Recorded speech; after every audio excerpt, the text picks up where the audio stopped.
एक गांव के बाहर श्मशान के पास एक बहुत पुराना पीपल का पेड़ था। लोग कहते थे कि उस पेड़ के नीचे सूरज ढलते ही अजीब अजीब आवाजें आने लगती हैं। कोई भी इंसान शाम के बाद उस रास्ते से जाने की हिम्मत नहीं करता था। गांव के बुजुर्गों का कहना था कि उस पीपल के पेड़ में 7 भूतनियां रहती हैं। 7 कभी बहनें थीं जिन्हें सालों पहले धोखे से मार दिया गया था। मरने के बाद उनकी आत्माएं उसी पीपल के पेड़ में कैद हो गईं। पेड़ की पत्तियां बिना हवा के हिलने लगीं। अमावस्या की रात एक रात अमावस्या थी। गांव का एक युवक रमेश रास्ता छोटा करने के चक्कर में उसी पीपल के पेड़ के पास पहुंच गया। अचानक हवा तेज चलने लगी। जैसे ही रमेश ने घबराकर पीछे मुड़ा, उसे लगा जैसे उसके चारों ओर कोई मौजूद है।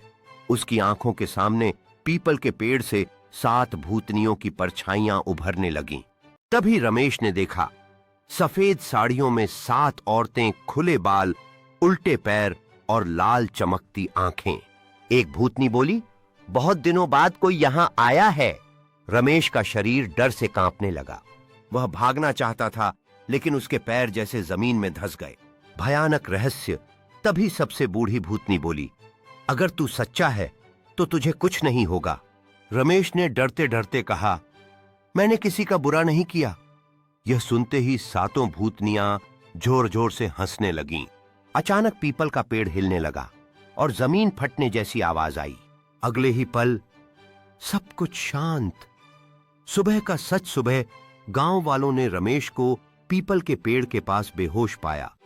उसकी हालत देखकर सब समझ गए कि कहानी सच थी। शायद वो 7 भूतनियां अब भी वही हैं। उस दिन के बाद गांव में एक नियम बना, अमावस्या की रात कोई भी पीपल के पेड़ के पास नहीं जाएगा। कहते हैं आज भी वहां से गुजरते समय 7 औरतों की हंसी की आवाज आती है।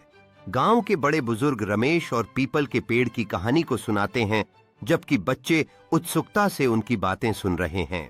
गांव के लोग एकजुट होकर पीपल के पेड़ की ओर देखते हैं, डर और चिंता से भरे हुए।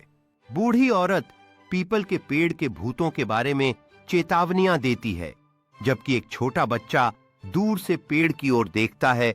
उसकी आंखों में जिज्ञासा और डर झलकता है।